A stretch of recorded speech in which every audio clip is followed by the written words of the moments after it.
Abuya Cecep Bustomi Pandeglang, Banten, sosok ulama karismatik asal Banten yang terkenal dengan ketegasan dan keberaniannya.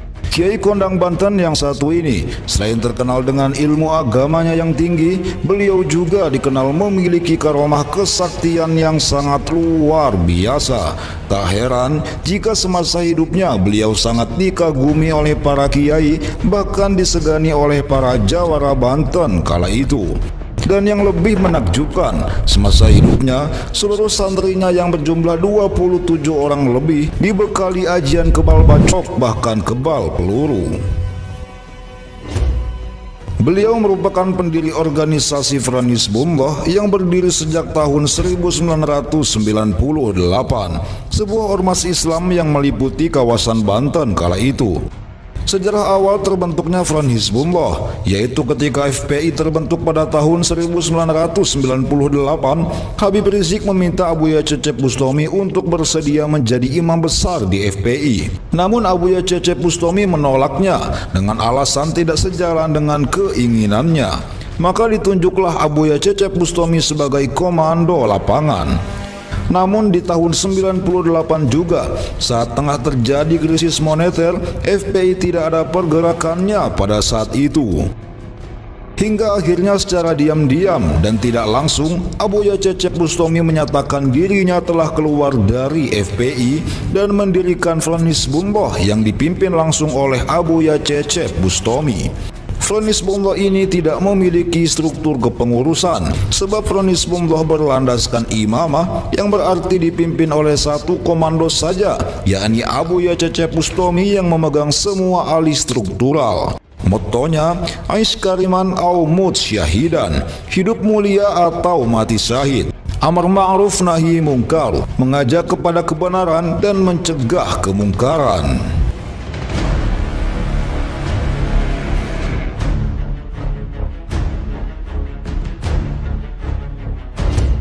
Front Hizbullah merupakan sebuah organisasi yang didirikan oleh Abuya Cecep Bustomi yang bermotokan amar ma'ruf nahi mungkar, sehingga dimanapun ada kemaksiatan tanpa pandang bulu segera diluluh lantahkan. Alhasil cukup banyak tempat-tempat maksiat yang berhasil mereka berhentikan. Hingga suatu hari ada sebuah acara di Serang yang mana acara itu sengaja dibuat untuk memancing Front Hizbullah turun dan menjebaknya. Salah satu tujuannya karena ingin mengetes yang konon santri Abuya Cecep Bustomi itu kebal bacok bahkan kebal peluru. Meskipun pasukan Front Hizbullah telah mengetahui bahwa itu jebakan, tanpa rasa takut sedikit pun mereka tetap meluncur ke lokasi tersebut. Namun kala itu Abuya tidak ikut dalam aksi tersebut dikarenakan beliau sedang mengisi acara di Sukabumi. Maka yang menggantikan Abuya untuk memimpin aksi tersebut adalah adik-adik dan kakak Abuya. Begitu pasukan Front Hizbullah tiba di lokasi tersebut, segera mereka meminta pemilik acara untuk membubarkan acara tersebut. Namun si pemilik acara enggan menghentikannya hingga terjadilah kerusuhan. Salah seorang yang tengah memegang pistol mencoba melepaskan pelurunya ke arah adik Abuya, namun terlebih dahulu dikawal oleh salah satu santri Abuya sehingga peluru tersebut mengenai bagian pelipis si santri tersebut. Benar saja, peluru itu tak mampu menembus tubuh santri tersebut. Tak lama kemudian, kisruh pun selesai tanpa adanya korban jiwa. Pasukan Front Hizbullah pun bergegas untuk pulang, namun ternyata mereka kembali dikepung dan kisruh yang lebih ganas pun terjadi, hingga satu dari anggota Kopassus harus meninggal dunia. Alhasil, kisruh besar yang terjadi di Serang itu menimbulkan satu korban jiwa. Setelah kisruh selesai, kelompok Abuya pun berhasil lolos dan kembali ke markas dengan selamat. Para santri pun diperintahkan untuk beristirahat sambil menunggu guru besar mereka pulang dari Sukabumi. Selang seminggu dari kisruh besar tersebut, Abuya Cecep Bustomi berangkat ke markas Kopassus untuk mengucapkan bela sungkawa atas meninggalnya salah satu anggota Kopassus dan sekaligus bernegosiasi atas kejadian tersebut. Singkat kata, negosiasi pun selesai dengan damai dan Abuya bersiap untuk pulang ke rumah. Namun, saat dalam perjalanan Abuya dan sopirnya tidak sependapat, beliau meminta lewat jalan yang biasa dilewatinya. Namun sang sopir berkata agar lewat jalan tol saja. Di situ Abuya tetap meminta melewati jalan yang biasa dilewatinya.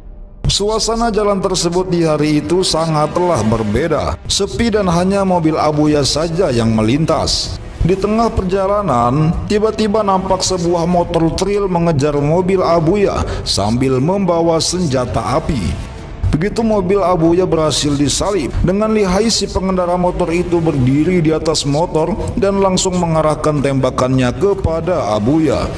Nampaknya ia telah mengetahui bahwa Abuya kebal peluru, sehingga peluru yang si pengendara motor itu gunakan adalah peluru khusus yang terbuat dari emas. Alhasil, 3 butir peluru emas berhasil menembus tubuh Abuya Cecep Bustomi. Melihat Abuya yang kesakitan akibat tembakan, sang sopir langsung tancap gas mencari jalan keluar ke tempat yang lebih ramai. Hingga tibalah mereka di sebuah pasar di daerah Serang. Di situ sudah banyak orang yang berbadan kekar menunggu Abuya tiada lain untuk menghabisinya. Hingga akhirnya Abuya keluar dari mobil sambil berteriak.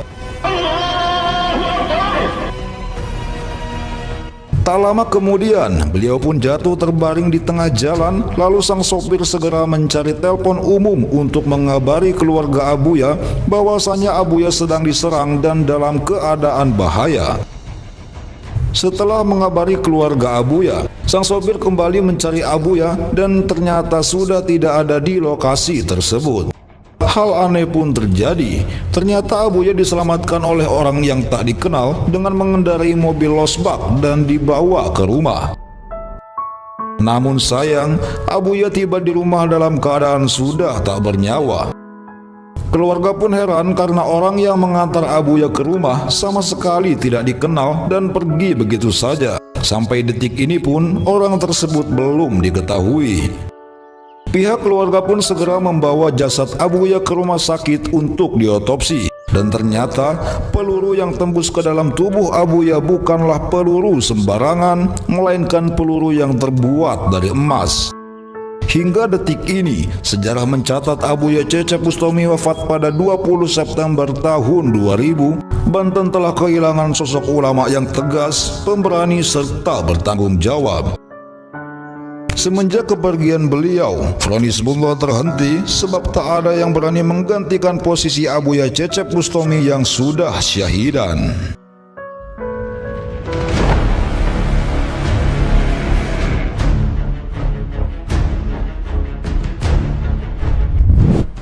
Setelah Abuya Cecep dimakamkan, pihak kepolisian berkali-kali meminta jasad Abuya untuk diotopsi, namun pihak keluarga selalu menolaknya.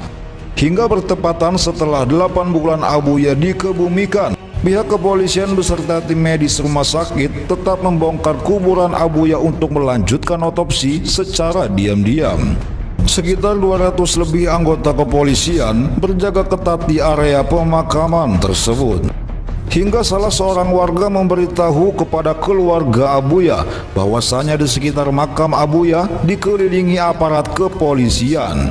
Maka dengan segera adik dan kakak-kakak Abuya menuju pemakaman Abuya. Begitu mereka mengetahui bahwa kuburan Abuya akan dibongkar, mereka pun mencoba melawannya. Namun apalah daya, mereka tak bisa berbuat apa-apa. Mereka pun pasrah dan terpaksa membiarkan makam Abuya dibongkar dengan syarat pihak keluarga harus menyaksikannya langsung.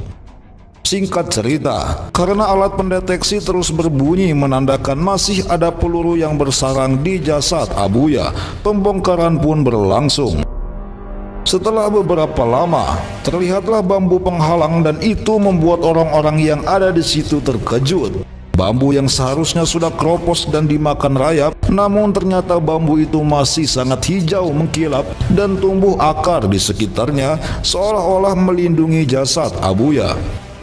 Kemudian pembongkaran berlanjut. Lagi-lagi mereka dikagetkan oleh kain kafan Abuya yang masih sangat bersih dan wangi meski sudah 8 bulan lamanya mengendap di dalam tanah. Luar biasa. Setelah itu ruang otopsi dadakan pun dibuat dan jasad Abuya diangkat menuju ruang tersebut.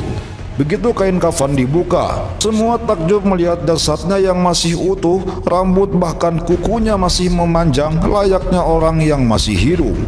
Lalu pembedahan pun dimulai dengan tujuan mengangkat peluru yang masih bersarang di tubuh Abuya. Namun ternyata tim medis tidak menemukan apa-apa, semuanya normal dan bagian dalam tubuh Abuya pun utuh layaknya orang yang masih hidup. Lalu jasad Abuya dibersihkan dan kembali dikuburkan. Sungguh menakjubkan, inilah bukti kuasa Allah yang diberikan kepada hamba yang dicintainya. Wallahu a'lamu bissawab. Demikian sederet kisah dan karomah Abuya Cecep Bustomi, Pandeglang, Banten. Sosok ulama karismatik asal Banten yang terkenal dengan ketegasan dan keberaniannya. Mari bersama-sama kita bacakan surat Al-Fatihah yang dikhususkan kepada Abuya Cecep Bustomi.